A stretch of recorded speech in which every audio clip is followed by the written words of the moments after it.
Welcome into this day with the Quimper Unitarian Universalist Fellowship. Welcome into this place, a place that is more than a sanctuary, a gathering, a ceremony, a morning of inspiration, music, and friendship. This place embraces a community that comes together to seek our truths, honor our diversity, serve with love, and work for justice in our world. We've been drawn together from many individual experiences, and in choosing to engage with this community, each of us is seeking different opportunities for social connection, personal growth, and worthy contribution. Come into this place with your whole self, the parts that are raw and exposed, the part that is beaming with joy, the part that is seeking the truth, the new, the possibility. Come into this place and open your heart. Lay down your burden and lift up your hope for something new to happen. Come into this place with fellow travelers on a journey, some faces new, others familiar, and all welcoming you here, now, to this moment. Come, let us worship together.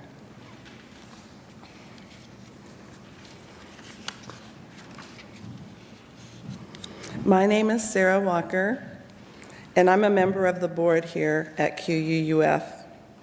And as we gather, I acknowledge that the water, land, and shorelines here in Port Townsend are the traditional territory of the S'Klallam and Chimicum peoples. We honor and acknowledge our Indigenous members and neighbors and vow to help restore and sustain these homelands. If you're visiting today, I offer you a special welcome and invite you to join us for refreshments and conversation in the fellowship hall after the service. We have a newcomers table near the patio doors as you exit to your right, where our greeters are ready to answer your questions and welcome you. We welcome you all this morning, and we're so glad you're here. So we have a few announcements. Please join Meaningful Movies on Zoom for a special 2-night online screening and community discussion of the film Regenerating Life. Look for an announcement in this week's update. Regenerating Life explores the interconnectedness of the climate crisis and the destruction of the Earth's ecosystems, suggesting that the degradation of biodiversity plays a critical role in disrupting the planet's natural climate regulation. Through interviews with scientists, activists, and thought leaders, the film reveals how healthy ecosystems contribute to a stable climate and offer a hopeful message of regeneration through sustainable practices. Note, due to the runtime of the film, we're splitting the event into 2 parts. Monday, December 9th at 6:30 p.m. to screen parts 1 and 2, and Tuesday, December 10th at 6:30 p.m., screen part 3, followed by community conversation with the director of the film, John Feldman. Oops.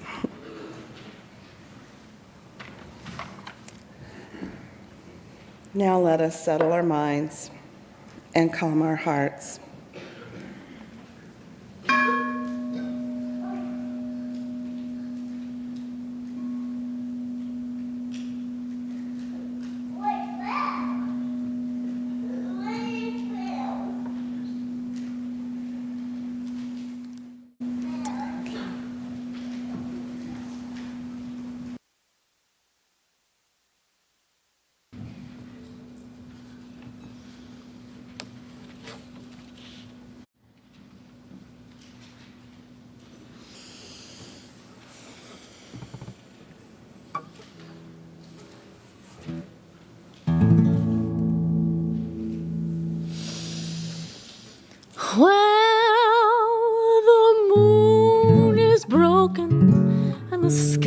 is cracked.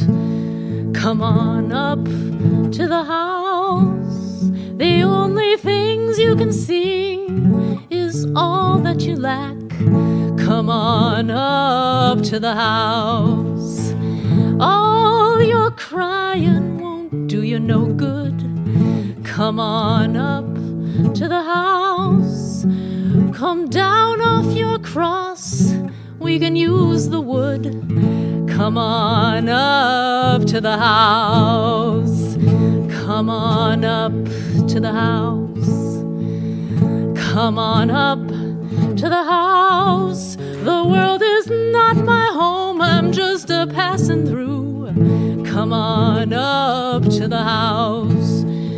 There's no light in the tunnel, no irons in the fire. Come on up to the house. And you're singing lead soprano in a junk man's choir. Come on up to the house. Does life seem nasty, brutish, and short? Come on up to the house. The seas are stormy and you can't find no port. Come on up to the house. Come on up to the house. Oh, come on up to the house. The world is not my home, I'm just a passing through. Come on up to the house. Well, there's nothing in the world that you can do. Come on up to the house. And you've been whipped by forces that are inside you. Come on up to the house. Well, you're high on top of your mountain of woe. Come on up to the house.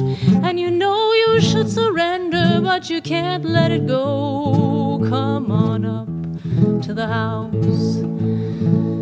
Come on up to the house. Oh, come on up to the house. The world is not my home, I'm just a passing through. Oh, come on up to the house.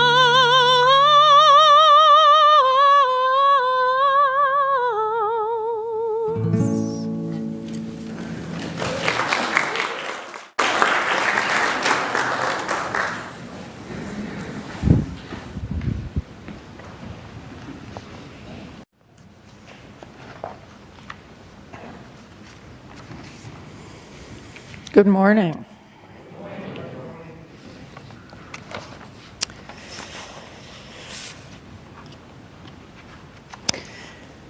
Our opening words by Rebecca Savage. As a people of faith and wonder, we welcome in the delight of mystery, the awe of unfolding adventures, the expansiveness of what it means to behold mystery as a gift to the imagination. Too often we relax into routines, find comfort in old habits, and give in to the confines of our lives. In this time of worship together, may our hearts be nudged open to what we may be. May our spirits be wrapped in curiosity to seek. And may mystery be welcomed into our hearts. May our time together this day remind us to stay open, stay inquisitive of what we do not yet understand, and be inspired to stretch ourselves into new ways of being. Welcome, mystery. Welcome into our hearts and into our time of worship together. It is good to be together this morning. Will you join me, please, in our chalice lighting words? May we be reminded here of our highest aspirations and inspired to bring our gifts of love and service to the altar of humanity. May we know once again we are not isolated beings, but connected in mystery and miracle to the universe, to this community, and to each other. And now we'll have the lighting of our first Advent candle.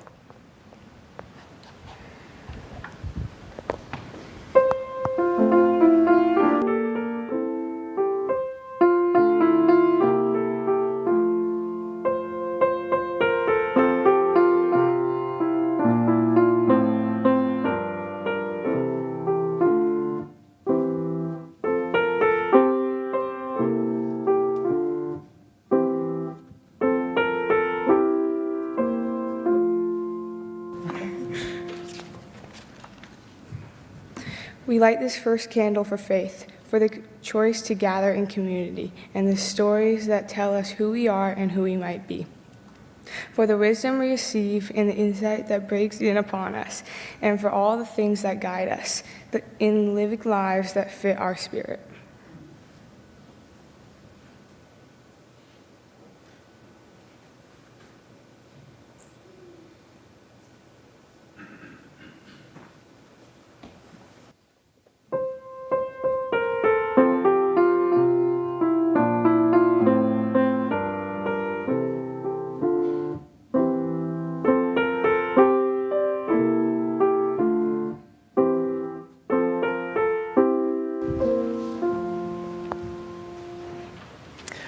Let's join in singing our first hymn. It's number 57, if you want to follow along in the great hymnal. All beautiful, the March of Days, and the words will be projected.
It's the time for all ages, so I invite those of you who are young in body or spirit who wish to come forward to come on up for a story. Yay! I love your shirt. Can I read it to everybody? Because it's a really awesome shirt. Be kind to every kind. That's an awesome shirt. You love this book? Oh, cool. I just found out that this book is also being shared with the kids at RE. So, yeah, you can sit. It's going to be harder to see the picture sitting on the stamp, but let's see what we can do. So the story we're reading today is called I Wonder, and it's because we're going to be talking about wonder and mystery in the service today. So I'm going to go ahead with it. Eva loves to look for the moon.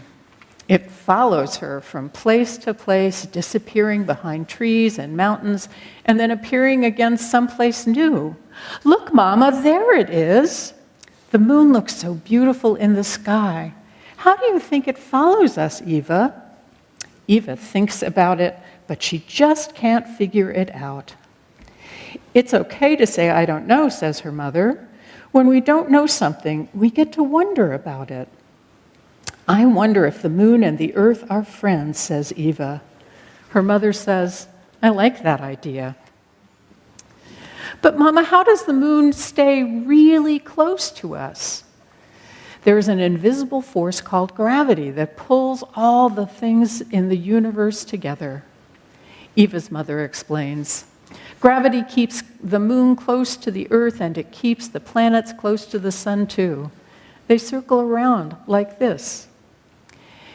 Eva understands a little better, then she starts to wonder, Mama, where does gravity come from? I don't know, Eva. Nobody really knows for sure, and when no one knows the answer to something, it's called a mystery. A mystery is something for everyone to wonder about together. How fun! Eva imagines herself wondering about gravity together with all the people of the world. Do you guys feel that too? Everybody wondering all together. Eva watches the moon disappear behind the clouds as she walks, excited to see where it will appear next. How many grains of sand are there in the whole world, Mama? I wonder about that too. There are trillions and trillions of grains of sand, but nobody knows exactly how many. Eva tries to think about all the sand in the whole world. It feels so big I can't fit it all in my imagination. It makes me feel dizzy, like I'm falling. I know what you mean, her mother agrees. I'm sure other people feel that way too. Eva walks down another path looking for the moon, and a little orange butterfly appears. Then she notices there are butterflies everywhere. Mama, where did all these butterflies come from? These butterflies have been flying around for a few days, but they started out as little caterpillars, and those caterpillars came from eggs, and those eggs came from other butterflies. There are cycles all around us, with one thing ending and another thing beginning. Things are always changing. Can you think of other things that change? Clouds and frogs and me. Do you guys notice that you change? Look at how happy they are out there in the woods. Later, Eva wonders, Mama, what was here before all the butterflies and frogs and clouds, before everything? I don't know, answers her mother. It's another mystery. I like trying to imagine what was here before the beginning of everything. What do you think was here? And Eva says, smiling, I don't know. She thinks about it for a long time, and then she has an idea. I wonder if there were feelings. What an interesting idea. As she walks home, Eva sees the moon again, glowing brightly. Let's go inside and look for the moon through a window. We live with some big mysteries. When we come upon one, we're given a little gift. Every mystery is something for all of us to wonder about together. What do you wonder about? Anyone? Anyone have a thing that they wonder about?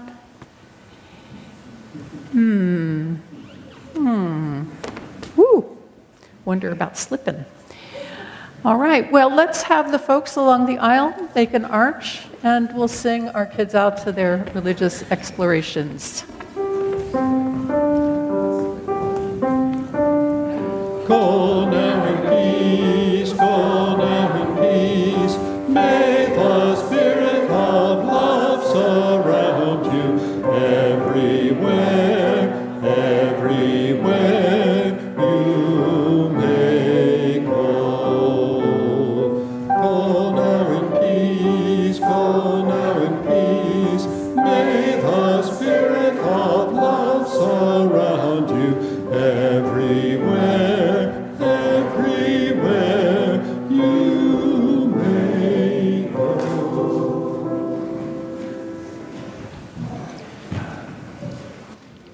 We pause now for a time of generosity and to receive an offering, which today goes to the minister's discretionary fund. The ushers will come among you to receive the offering, and additional ways for giving will be projected. Please join me in our offering words. This fellowship is the community of ourselves. Its energy and resources are our energy and resources. Its wealth is what we share. As we contribute to the life of this community, we affirm our lives within it.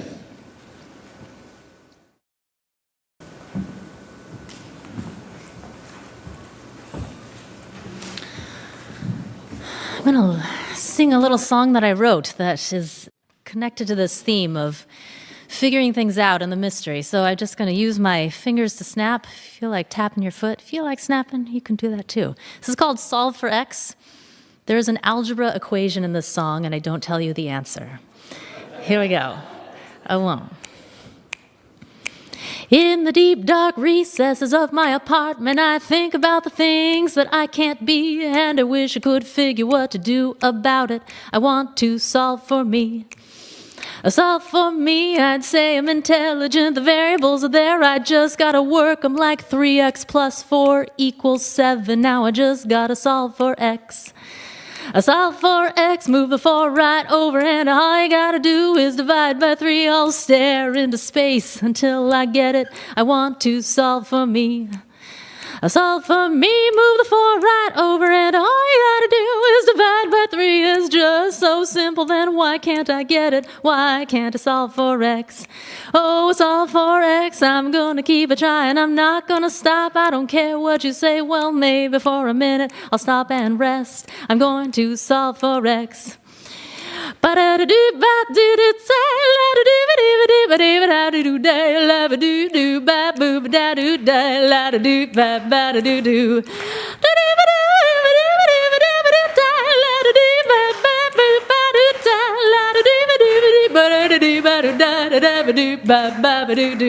Oh, in the deep, dark recesses of my apartment, I think about the things that I can't be, and I wish I could have figured what to do about it.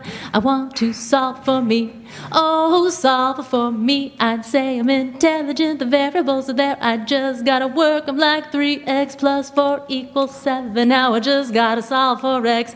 Oh, solve for x. I'm gonna keep it trying. I'm not gonna stop. I don't care what you say. Well, maybe for a minute I'll stop and rest. I'm going to solve for x. I'm going to solve for x. I'm going to solve for x.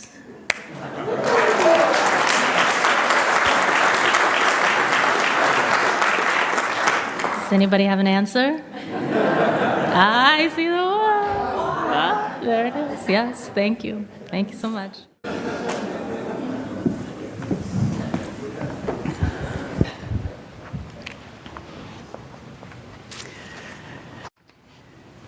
I'm not sure how to follow that up.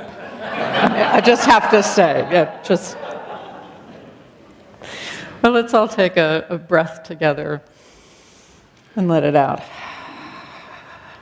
So we enter into our time to share our joys and sorrows. We know that our personal joys and sorrows are only a small portion of the joys and sorrows of the wider community of life. And so we start by lighting a candle for World AIDS Day, remembering those days of unimaginable death back at the beginning of that plague, offering gratitude for treatment, which keeps infected people alive, and compassion for all of those who live with the disease.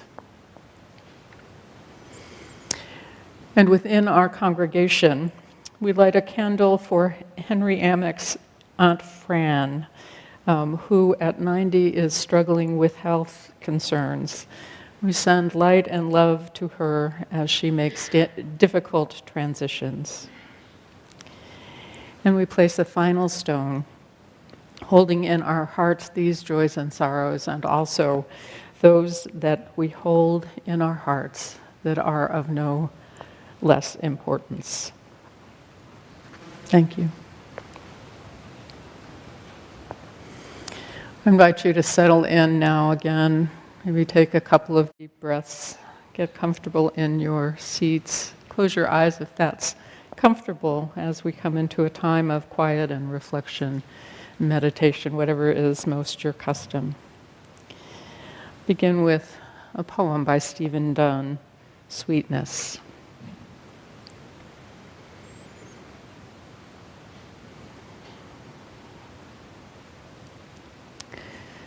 Just when it seemed I couldn't bear one more friend waking with a tumor, one more maniac with a perfect reason, often a sweetness has come and changed nothing in the world except the way I stumbled through it.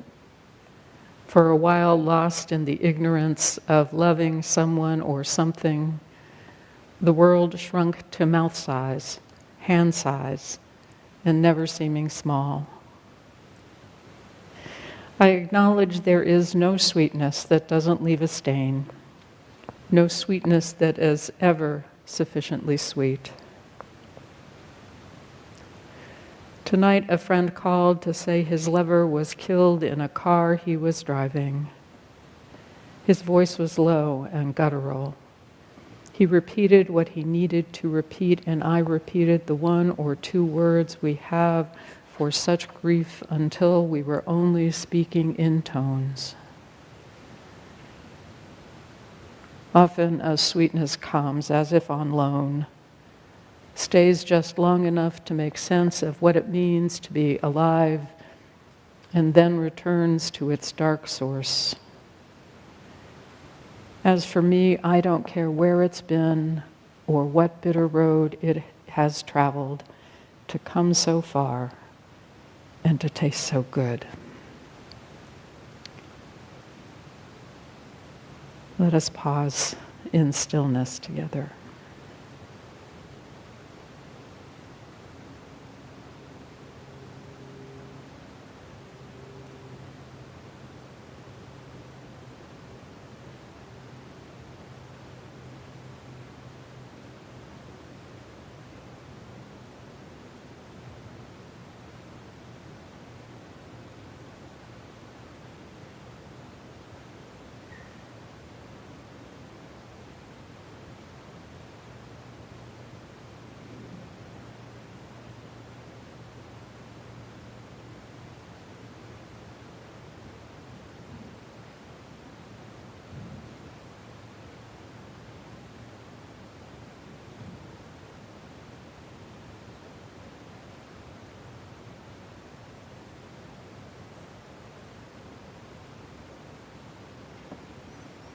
So may it be.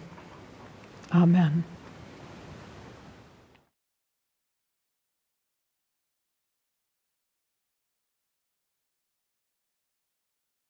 This reading is from the Unitarian Universalist Association Bylaws, Article 2, and it's not as dry as that sounds. Direct experiences of transcending mystery and wonder are primary sources of Unitarian Universalist inspiration. These experiences open our hearts, renew our spirits, and transform our lives. we draw upon and are inspired by sacred, secular,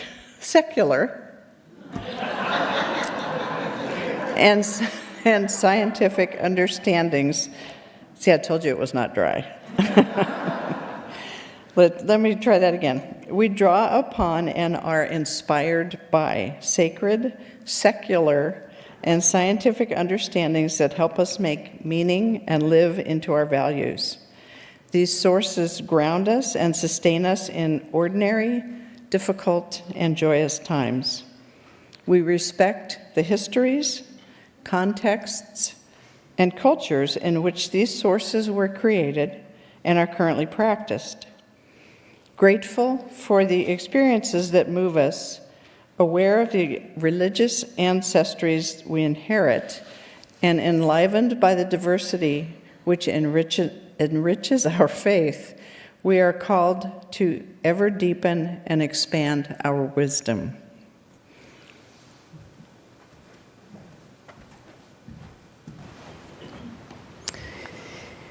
And a second reading from The Uncertainty of Knowledge by Richard Feynman. Once you start doubting, which I think is a very fundamental part of my soul, you start to doubt and to ask. And when you doubt and ask, it gets a little harder to believe.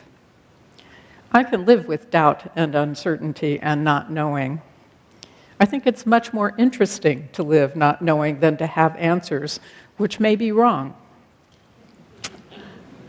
I have approximate answers and possible beliefs and different degrees of certainty about different things. But I'm not absolutely sure of anything, and many things I don't know anything about. But I don't have to know an answer. I don't have and I don't feel frightened by not knowing things, by being lost in the mysterious universe without any purpose, which is the way it really is, as far as I can tell. It doesn't frighten me. There end our readings for today.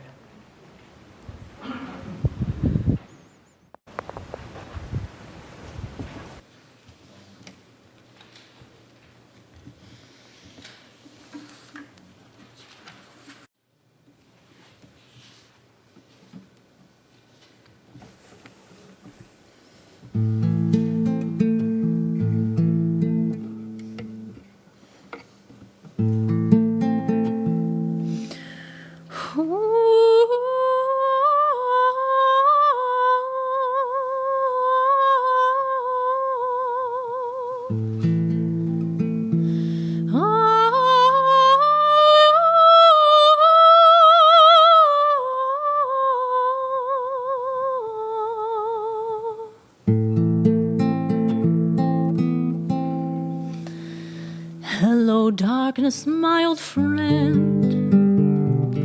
I've come to talk with you again, because a vision softly creeping left its seeds while I was sleeping, and the vision that was planted in my brain still remains within the sound of silence.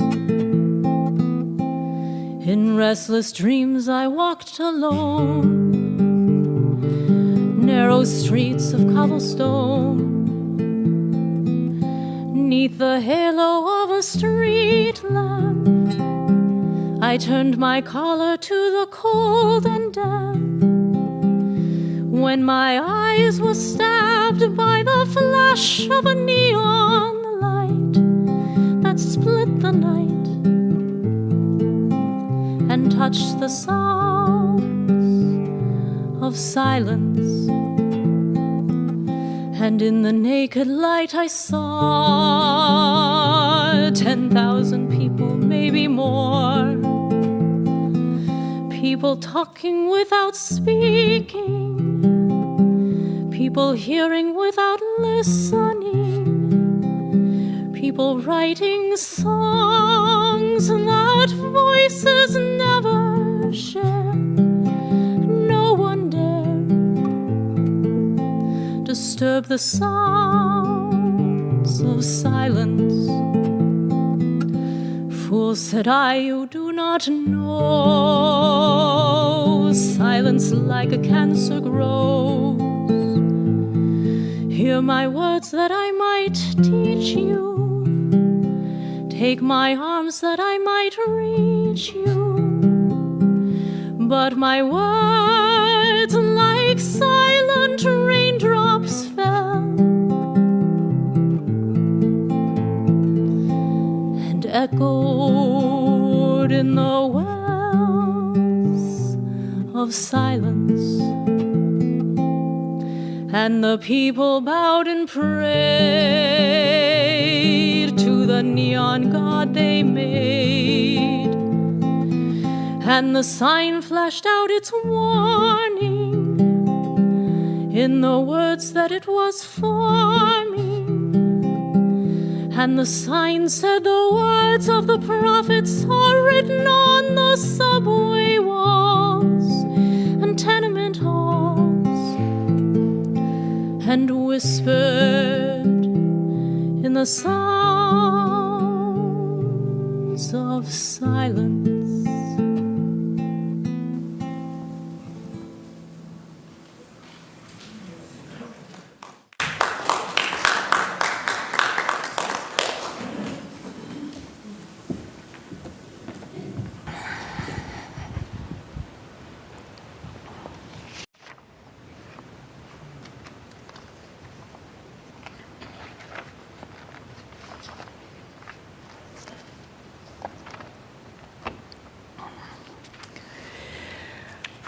In our family, we just recently began watching the original Perry Mason series.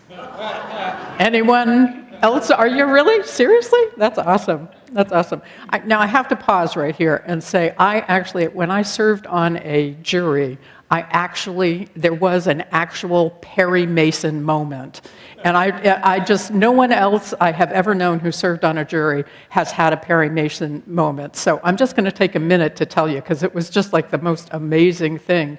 So it was a really kind of simple case. It was a woman who was, at the time, 16, had just gotten her driver's license, and when coming around a corner in the rain, she went a little too fast, and literally a little too fast, and the car slid and tapped into a car that another woman was driving. And this other woman apparently suffered great trauma in her shoulders from this, and this was the last moment that she could possibly get any money from the other driver, the driver who had tapped her car. And so the trial was going on, and when they were going back and forth and all of that sort of stuff. And then the defense called the woman who was suing her to the stand and handed her a sheet of paper and said to her, "Would you read that? Do you recognize this?" And the woman kind of shook her head in a rueful way and said, "Oh, yes." And then the lawyer said, "Will you read that aloud, please, to the court?" And the woman went white. And the lawyer said to her very gently and very compassionately, I don't mean to embarrass you, but you need to read that out loud." And it was the order that she swore out to her husband over a domestic violence incident that happened between she and her husband, like a month before the accident had happened. And what was astonishing was that following on that small piece of testimony, they invited a chiropractor to come and testify. Now, they had only found that sheet of paper the day before, so they didn't know when they recruited this man to come and testify about usual practice. Part of the settlement that she wanted was for chiropractic treatment that had happened over a period of years. And so when he came to the stand, what he told us initially was that he had been volunteering in a domestic violence shelter for 20 years. And when asked about the injuries, he said it's completely in alignment with what I have seen in that practice. It was a stunning, stunning moment. As it turned out, the woman who was suing did not get, as the jury, came to the conclusion that it wasn't the fault of this, 16-year-old who had taken a corner too fast.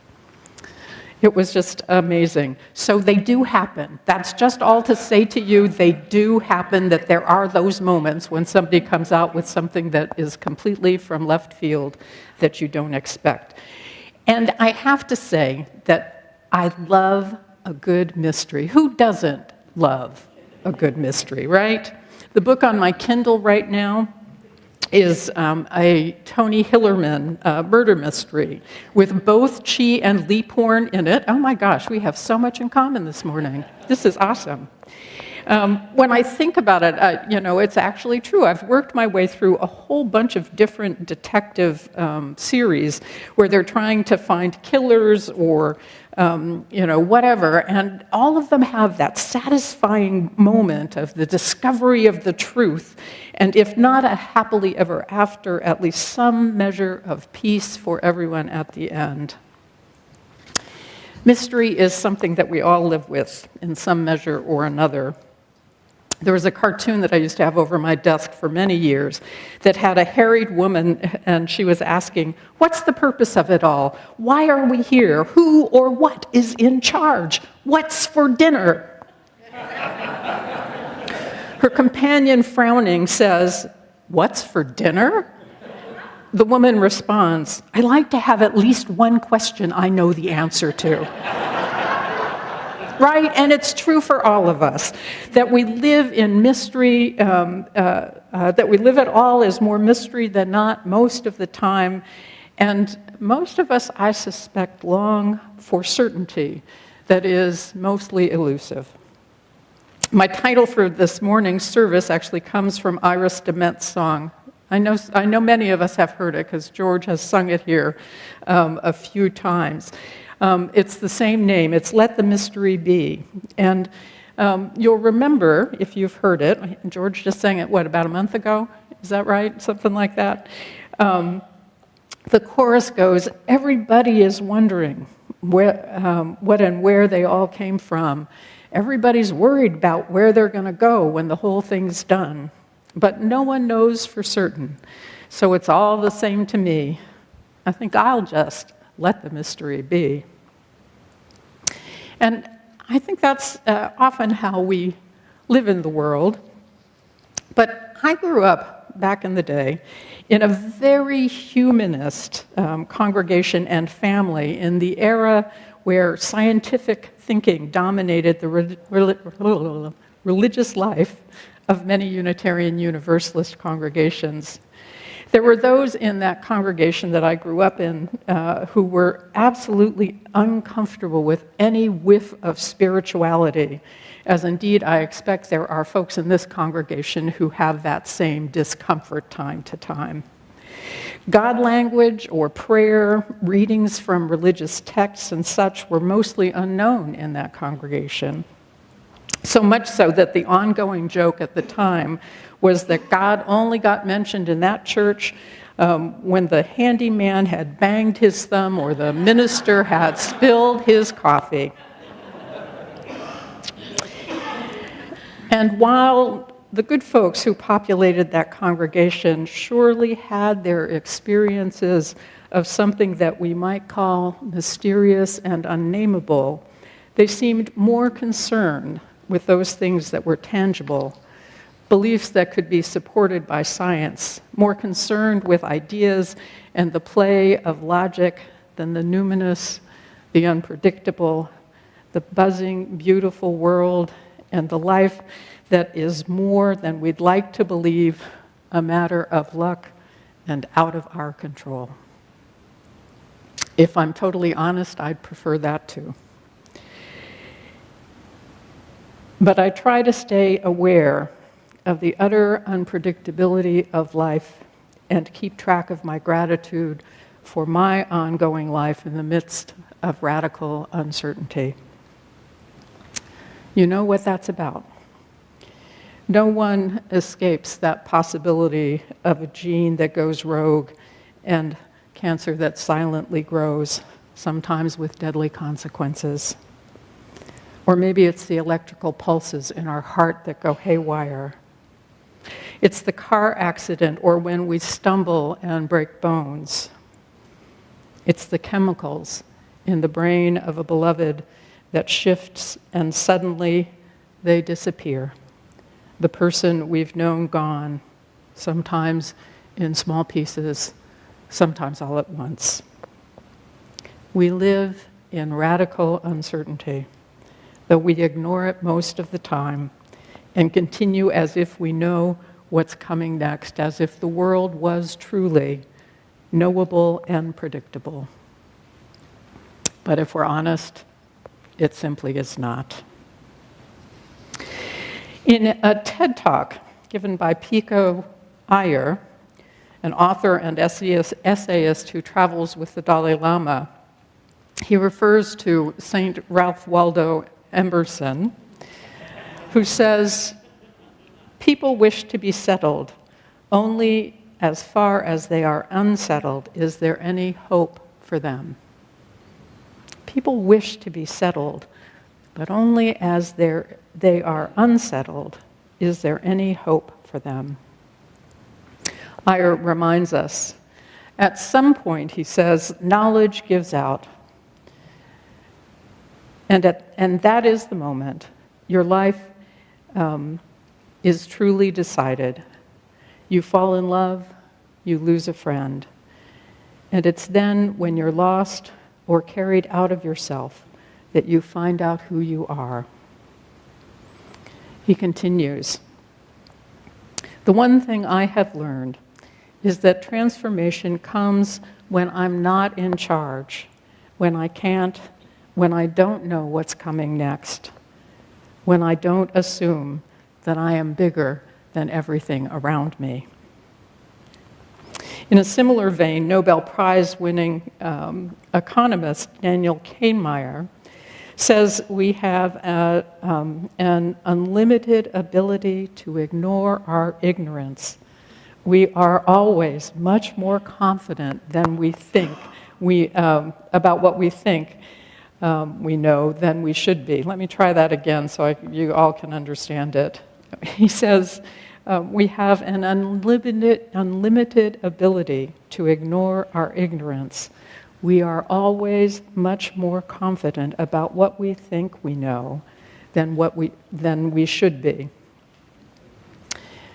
Well, I'll tell you, my long years of being in Unitarian Universalist congregations and having Unitarian Universalism deeply ingrained in the way that I live and move in the world, I can safely say that I am much happier with certainty than I am with uncertainty. And yet, I have lived long enough to know that I don't get to choose how the world really is. So I try to lean as best I can into uncertainty. The final point from Feynman. He writes, I have, and I love this quote, I have approximate answers and possible beliefs and different degrees of certainty about different things. But I'm not absolutely sure of anything and the many things I don't know anything about. But I don't have to know an answer. I don't have to feel frightened by not knowing things, by being lost in the mysterious universe without having any purpose, which is really, as far as I can tell, possible. It doesn't frighten me. I am comforted by the recognition that there are different degrees of certainty. There are indeed beliefs that I hold, that I put more trust in, that we are each beloved of the earth and none of us are intrinsically better than another, that love is indeed the center of all that is, And it is by love and with love that we are saved from despair and that we are never truly alone. Let me say that again. There are indeed beliefs that I hold, that I put more trust in, that we each and all are beloved of the earth, that none of us are intrinsically better than another, that love is indeed the center of it all. And it is by love and with love that we are saved from despair, and that we are never truly alone. This I do believe.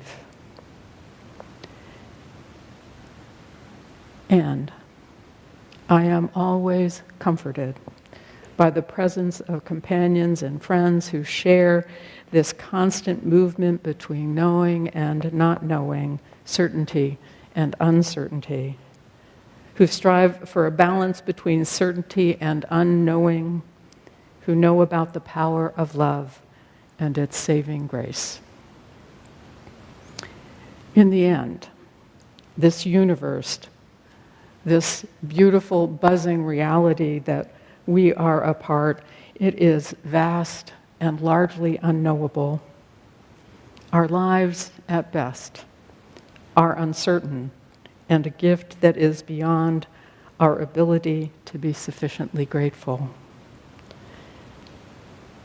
But in this, the Sunday after Thanksgiving, on this day, may we each and all live in great gratitude for this gift, this miracle, this blessing. So may it be. Amen.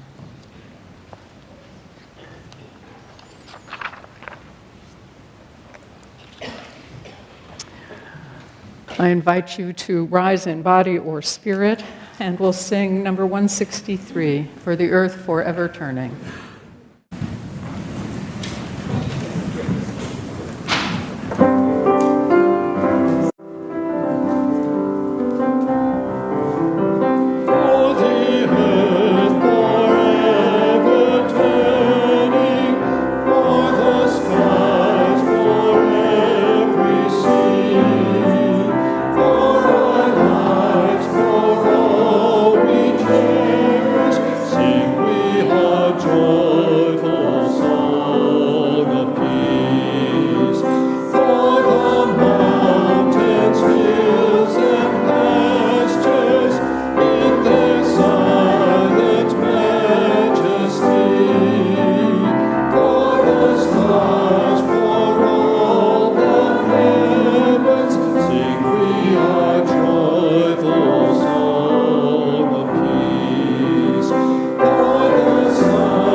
We have brief closing words from Mary Oliver today. She writes, "Let me keep my distance always from those who think they have all the answers. Let me keep company with those who say, 'Look,' and laugh in astonishment and bow their heads." So may it be with us all today and in the days to come until we are together again. Oh, extinguishing the chalice. Always something, isn't it? Will you join me in our chalice extinguishing words, please? We extinguish our flame but not the light of truth, the warmth of community, the fire of commitment, or the power of transformation. These we carry in our hearts until we are together again.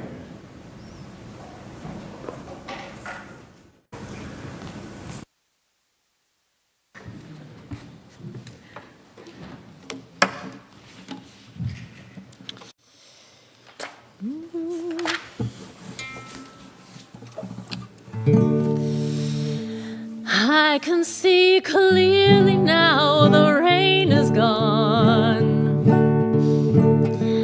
I can see all obstacles in my way.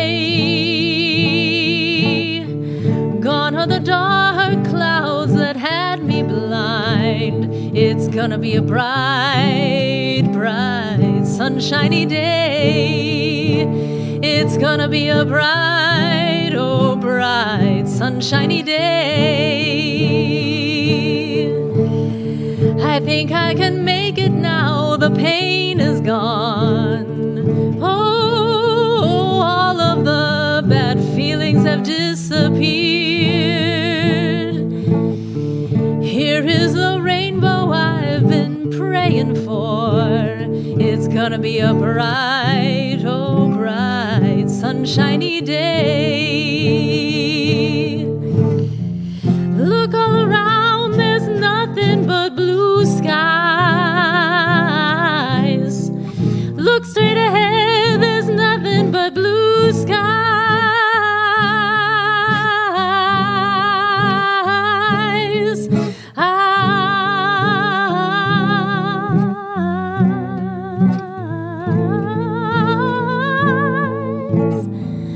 I can see clearly now, the rain is gone. I can see all obstacles in my way. Gone are the dark clouds that had me blind. It's gonna be a bright, oh bright, sunshiny day. It's gonna be a bright, oh bright, sunshiny day. Bright, it's gonna be a bright, bright.